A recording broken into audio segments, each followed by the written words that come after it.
3.19 at Savatthi. Then King Pasenadi of Kosala approached the Blessed One, paid homage to him and sat down to one side. The Blessed One then said to him, "Where are you coming from, great king, in the middle of the day?" Here, Venerable Sir, the financier, the Pali word is Setti. In Malaysia we say Chettia. So this Chettia is like a financial person who lends money lender. They are the rich people. So the king said, "Here, Venerable Sir, the financier householder in Savatthi has died. I have come after conveying his heirless fortune to the palace as he died intestate. There were 80 lakhs of gold, not to speak of silver, and yet, Venerable Sir, that financier householder's meals were like this. He ate red rice along with sour gruel. His clothes were like this.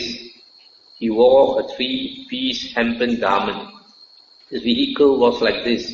He went about in a dilapidated little cart with a leaf awning." Let's stop here for a moment. So here the king is saying that this rich man, he had 80 lakhs of gold. There's supposed to be a great amount of gold, very, very rich person. And because he died without an heir, he had no children. So the king confiscated all his money. But the king was surprised because the king said he lived like a poor man. He ate his meals, sour gruel, that means left overnight one. Food left overnight he will eat. And then his clothes, he wore this hempen garment, coarse cloth. He only got 3 pieces of clothing, got no more. And his horse carriage was a dilapidated little cart with a leaf awning. So his lifestyle was like a miserable, poor person. But in fact, he was such a stingy person. He hoarded his money, had so much money, never used to enjoy it himself or to give it to other people to enjoy. So the Buddha said, "So it is, great king, so it is, great king. When an inferior man gains abundant wealth, he does not make himself happy and pleased, nor does he make his mother and father happy and pleased, nor his wife and children, nor his slaves, workers and servants, nor his friends and colleagues, nor does he establish an offering for ascetics and Brahmins, one leading upwards of heavenly fruit, resulting in happiness conducive to heaven. Because his wealth is not being used properly, kings take it away, or thieves take it away, or fire burns it, or water carries it away, or unloved heirs take it. Such being the case, great king, that wealth not being used properly goes to waste, not to utilization. Suppose, great king, in a place uninhabited by human beings, there was a lotus pond with clear, cool, sweet, clean water, with good thoughts, delightful, but no people would take that water, or drink it, or bathe in it, or use it for any purpose. In such a case, great king, that water, not being used properly, would go to waste, not to utilization. So too, great king, when an inferior man gains abundant wealth, that wealth, not being used properly, goes to waste, not to utilization. But great king, when a superior man gains abundant wealth, he makes himself happy and pleased. He makes his mother and father happy and pleased, his wife and children, and his slaves, workers and servants, and his friends and colleagues, and he establishes an offering for ascetics and Brahmins, one leading upwards of heavenly fruit, resulting in happiness conducive to heaven. Because his wealth is used properly, kings do not take it away, thieves do not take it away, fire does not burn it, water does not carry it away, and unloved heirs do not take it. Such being the case, great king, that wealth, being used properly, goes to utilization, not to waste. Suppose, great king, not far from a village or a town, there was a lotus pond with clear, cool, sweet, clean water, with good thoughts, delightful, and people would take that water, and drink it and bathe in it and use it for their purposes. In such a case, great king, that water being used properly would go to utilization, not to waste. So too, great king, when a superior man gains abundant wealth, that wealth being used properly goes to utilization, not to waste. As cool water in a desolate place evaporates without being drunk, so when a scoundrel acquires wealth, he neither enjoys himself nor gives. But when a wise man obtains wealth, he enjoys himself and does his duty. Having supported his kin free from blame, that noble man goes to a heavenly state. This is the end of this sutta. So here the Buddha is talking about a wise man and a fool. A fool, when he becomes rich, he doesn't know how to make use of the money in a proper way. So it doesn't benefit him at all. But a wise person knows how to make use of his wealth properly, enjoys it himself, make others enjoy it. And then because of doing charity, he goes to heaven to enjoy again in the future. The next sutta is connected to this one, 3.20. And the Buddha said, so it is, great king, so it is, great king. Once in the past, great king, that financial householder provided a Pacheka Buddha named Tagarasiki with alms food. Having said, give alms to the ascetic, he rose from his seat and departed. But after giving, he later felt regret and thought, it would have been better if the slaves or workers had eaten that alms food. Moreover, he murdered his brother's only son for the sake of his fortune. Because that financial householder provided the Pacheka Buddha Tagarasiki with alms food, as a result of that karma, he was reborn 7 times in a good destination in the heavenly world. As a residual result of that same karma, he obtained the position of financier 7 times in this same city of Savatthi. But because that financial householder later felt regret about giving, as a result of that karma, his mind did not incline to the enjoyment of excellent food, excellent clothing, and excellent vehicles, nor to the enjoyment of excellent items among the 5 causes of sensual pleasure. And because that financial householder murdered his brother's only son for the sake of his fortune, as a result of that karma, he was tormented in hell for many years, for many hundreds of years, for many thousands of years, for many hundreds of thousands of years. As a residual result of that same karma, he has furnished the royal treasury with his 7 heirless fortune. The old merit of that financial householder has been utterly exhausted, and he had not accumulated any fresh merit. But today, great king, the financial householder is being roasted in the great Roruva hell. So, venerable sir, that financial householder has been reborn in the great, the king asked, so, venerable sir, that financial householder has been reborn in the great Roruva hell? The Buddha said, yes, great king, that financial householder has been reborn in the great Roruva hell. Grain, wealth, silver, gold, or whatever other possessions there are, slaves, workers, messengers, and those who live as one's dependents. Without taking anything, one must go. Everything must be left behind. But what one has done by body or by speech or mind, this is truly what is truly one's own. This one takes when one goes. This is what follows one along, like a shadow that never departs. Therefore, one should do what is good as a collection for the future life. Merits are the support of living beings when they arise in the other world. So here, the Buddha is explaining the background, the story of this financier. In the past, he gave the permission to give food to the ascetic, but because later he regretted, he did not feel happy about it. So when the karma ripened and the wealth came to him, he did not know how to be happy, to enjoy it. So the Buddha says, it is best that if a person intends to do charity, do dana, offerings, before doing it, he should be happy. While he's doing it also, he should be happy. And after doing it also, he should be very happy.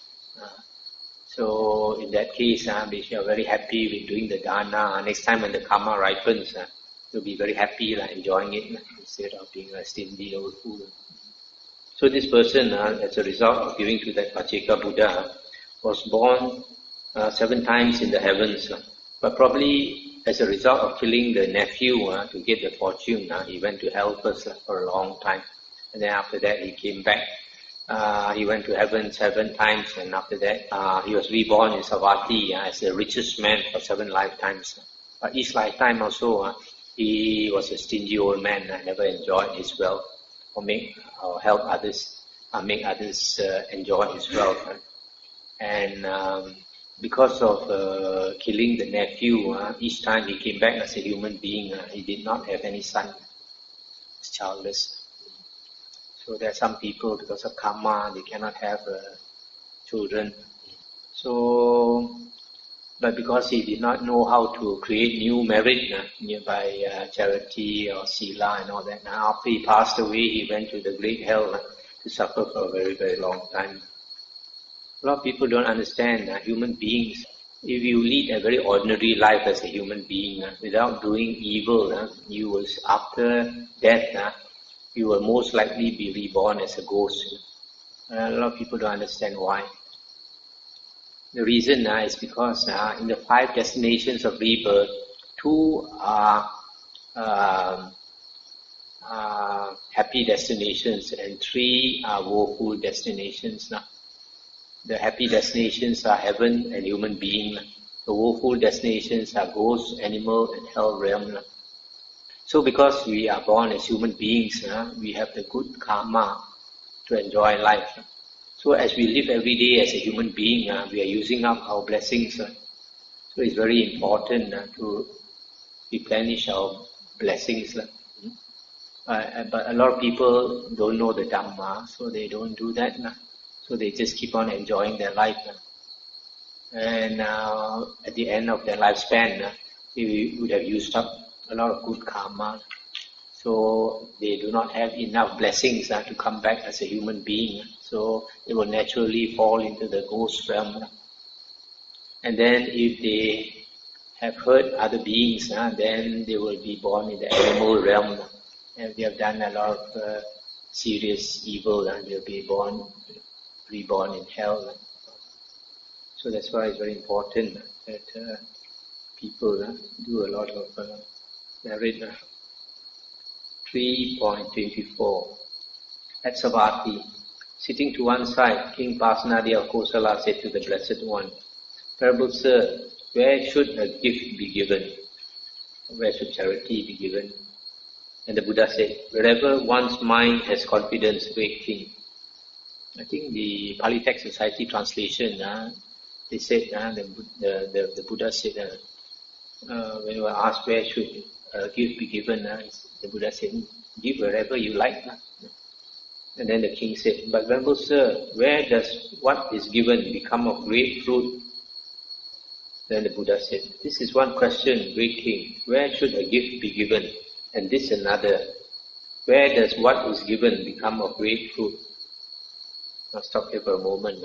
So the Buddha is saying the first question and the second question are two different things. They're not connected. But actually the king meant, where should a gift be given? Is where should I give so that I can get a lot of merit? Then the Buddha said, "What is given to one who is virtuous, great king, is of great fruit. Not so what is given to an immoral person. Now then, great king, I will question you about this same point. Answer as you see fit. What do you think, great king? Suppose you are at war and a battle is about to take place. Then a Khattiya youth would arrive.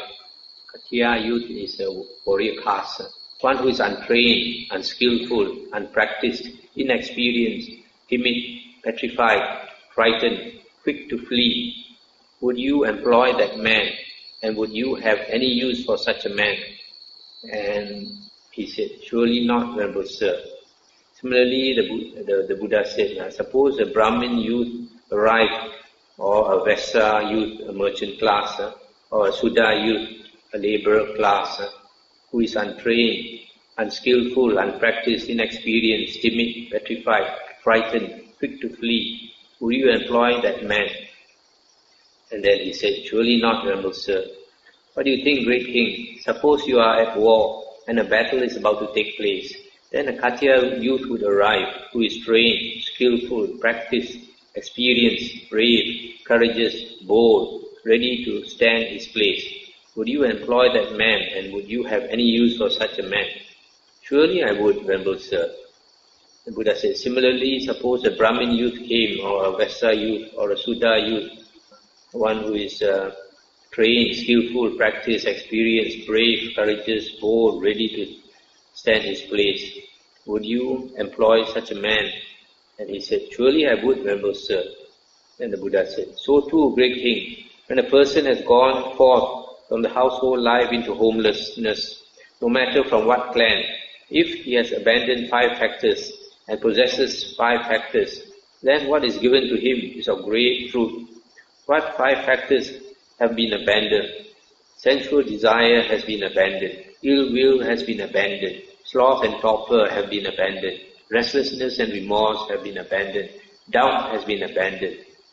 Stop here for a moment. So here the Buddha says, this person, if you give to him, the merit is great, is a person who has abandoned 5 factors. These 5 factors are sensual desire, ill will or anger, sloth and torpor, restlessness and remorse, and doubt. These 5 factors are called the 5 hindrances. These 5 hindrances envelop us so that we do not have wisdom. What 5 factors does he possess? He possesses the aggregate of virtue of one beyond training, the aggregate of concentration of one beyond training, the aggregate of wisdom of one beyond training, the aggregate of liberation of one beyond training, the aggregate of the knowledge and vision of liberation of one beyond training. He possesses these 5 factors. Thus, what is given to one who has abandoned 5 factors and who possesses 5 factors are of great fruit. As a king intent on waging war would employ a youth skilled with the bow, one endowed with strength and vigor, but not the coward on account of his birth. So even though he be of low birth, one should honor the person of noble conduct, the sagely man in whom are established the virtues of patience and gentleness. One should build delightful hermitages and invite the learned to dwell in them. One should build water tanks in the forest and causeways over rough terrain. With a confident heart, one should give to those of upright character, give food and drink and things to eat, clothing to wear and beds and seats. As for the rain cloud, thundering, wreathed in lightning, with 100 crests, pours down its rain upon the earth, flooding both the plain and valley. So the wise man, faithful, learned, having had a meal prepared, satisfies with food and drink, the mendicants or monks who live on alms. Rejoicing, he distributes gifts and proclaims, give, give. For that is his thundering, like the sky when it rains. That shower of merit so vast will pour down on the giver. So this is the end of the sutta. So here the Buddha is explaining to the king that the highest merit is to give to a person who has gone beyond training, that means the Arahant, an enlightened person. Here the Buddha is talking about abandoning 5 factors and possessing the 5 other factors. Now the first 5 factors are if a person abandons, then he has attained to concentration, samadhi, development of the mind. But that is not necessarily an enlightened person, not necessarily an enlightened person. But the second 5 factors, if he possesses, then he is an enlightened person. So the Buddha finally says, a wise person should do a lot of charity and encourage others to do charity. Then the merit will come back to him, just like the rain raining down on the earth. This is the last sutta in the Kosala Samyutta, in chapter 3. The simile of the mountain, 3.25. At Savatthi, Then in the middle of the day, King Pasenadi of Kosala approached the Blessed One. The Blessed One said to him as he was sitting to one side, "Now where are you coming from, great king, in the middle of the day?" "Just now, Venerable Sir, I have been engaged in those affairs of kingship typical for head-anointed Khattiya kings, who are intoxicated with the intoxication of sovereignty, who are obsessed by greed for sensual pleasures, who have attained stable control in their country, and who rule having conquered a great sphere of territory on earth. What do you think, great king? Here a man would come to you from the east, one who is trustworthy and reliable. Having approached, he would tell you, 'For sure, great king, you should know this. I am coming from the east, and there I saw a great mountain, high as the clouds, coming this way, crushing all living beings. Do whatever you think should be done, great king.' Then a second man would come to you from the west, and similarly a third man from the north, and a fourth man from the south, one who is trustworthy and reliable. Having approached, he would tell you, 'For sure, great king, you should know this. I am coming from the south, and there I saw a great mountain, high as the clouds, coming this way, crushing all living beings. Do whatever you think should be done, great king.' If, great king, such a great peril should arise, such a terrible disruption of human life, the human state being so difficult to obtain, what should be done?" So here the Buddha, when he talked to this king, he found that this king was so intoxicated with being a king. He said, "We kings, we enjoy life. We are greedy for sensual pleasures because we have a stable control of the whole country." So the Buddha saw that he was too complacent. So the Buddha brought up a simile. The Buddha said, "Suppose 4 men from the 4 directions, north, south, east, west, came running to you and told you this high mountain is coming and crushing everyone in its path. So when it comes to you, you will also be crushed under the mountain. So you better do what you think is best." So the Buddha asked him, "In that case, what do you think should be done?" Then the king replied, "If, Venerable Sir, such a great peril should arise, such a terrible destruction of human life, the human state being so difficult to obtain, what else should be done but to live by the Dhamma, to live righteously, and to do wholesome and meritorious deeds?" And the Buddha said, "I inform you, great king, I announce to you, great king, aging and death are rolling in on you. When aging and death are rolling in on you, great king, what should be done?" Then the king said, "As aging and death are rolling in on me, Venerable Sir, what else should be done but to live by the Dhamma, to live righteously, and to do wholesome and meritorious deeds? There are, Venerable Sir, elephant battles fought by head-anointed Khattiya kings, who are intoxicated with the intoxication of sovereignty, who are possessed by greed for sensual pleasures, who have attained stable control in their country, and who rule having conquered a great sphere of territory on earth. But there is no place for those elephant battles, no scope for them when aging and death are rolling in. There are, Venerable Sir, cavalry battles fought by head-anointed Khattiya kings. There are chariot battles, infantry battles, but there is no place for those infantry battles, no scope for them when aging and death are rolling in." I'll just stop here for a moment now.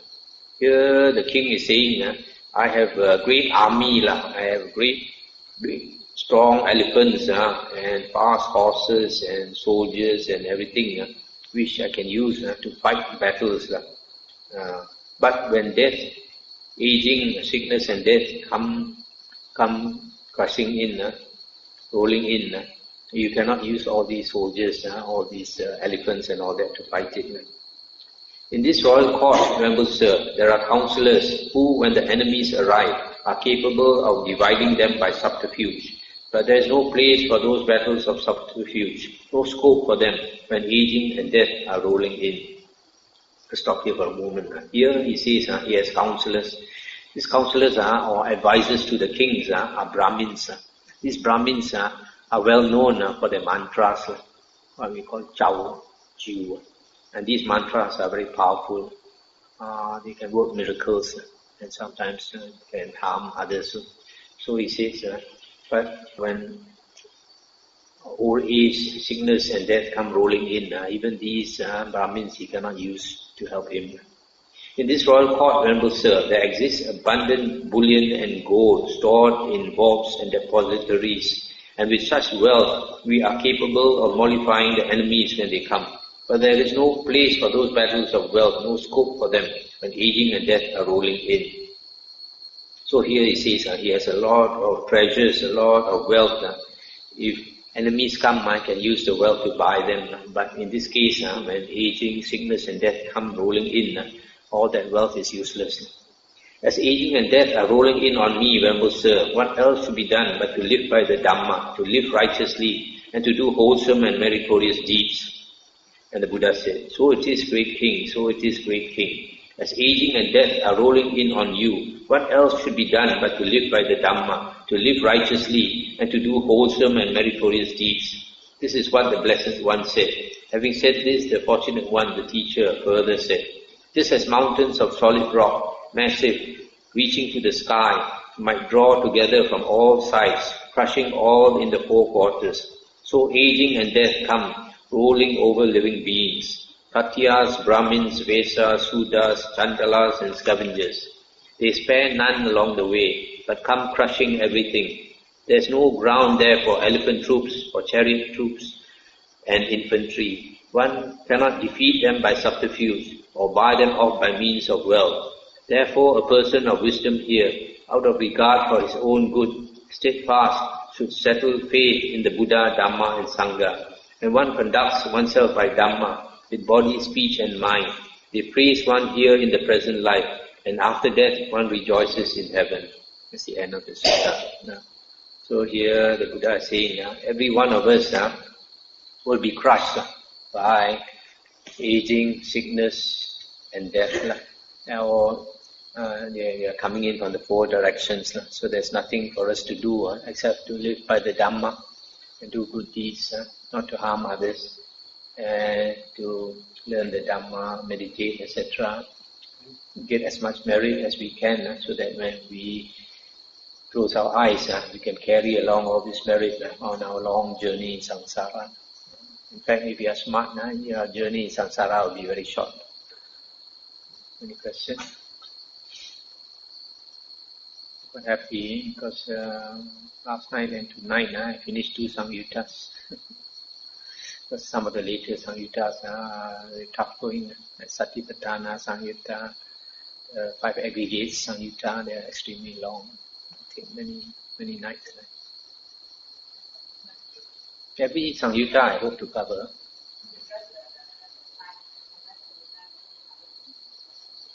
Yes, but this is the complete Samyutta Nikaya. I like to go through everything if possible.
If you state a fact, it's not bad karma. What is important is the intention. If somebody asks you and you state a fact, it's not bad karma. But if you rumor mongering, talking bad to so many people about a certain monk, that is bad. So basically what the intention is important. But as far as the merit of giving to monks, in the suttas the Buddha said that the highest merit is to give to the Sangha as a whole. If your intention is to support the Sangha, not a particular monk, that is the best merit. So it doesn't matter so much whether the monks practice or not. If your intention is to support Of course, like if there are many monasteries, then you can choose which monastery you want to go. Sometimes some people say, oh, because the Sangha means 4 months or more, so they think when they do dana, you must have 4 months or more, that is Sangha dana. No, I don't think it's quite true. In fact, it cannot be true. Why?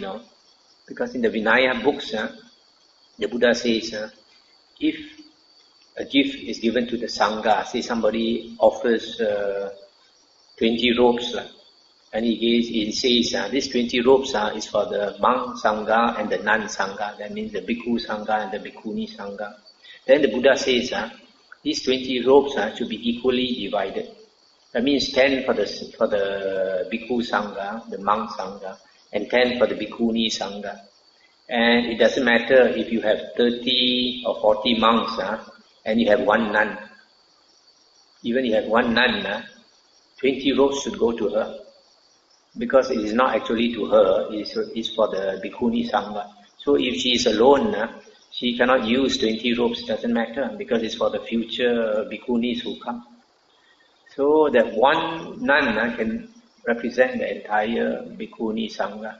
So sometimes if a monastery has only one monk, and you offer for the sake of the Sangha, even though there's one monk, it still represents the Sangha. Because whatever offerings he receives, he's going to keep it for the future monks who come. So a lot of people don't understand. They must have 4 monks.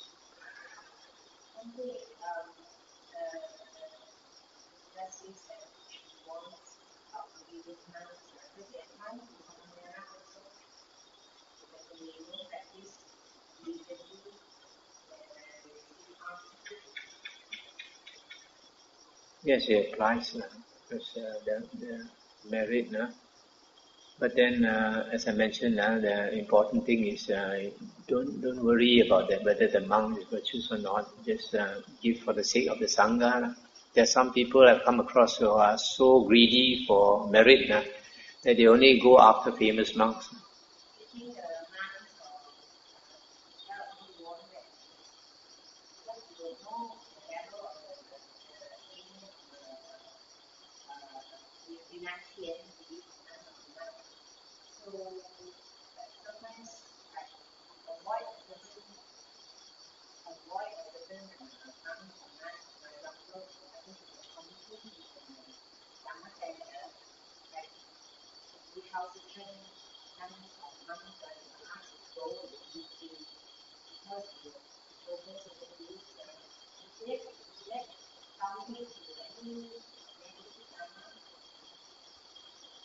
I don't think so, because if certain monks or nuns are not good, then if you associate with them, either you will, you get turned off, and you might do something which is unwholesome. So it's best if we can to avoid them.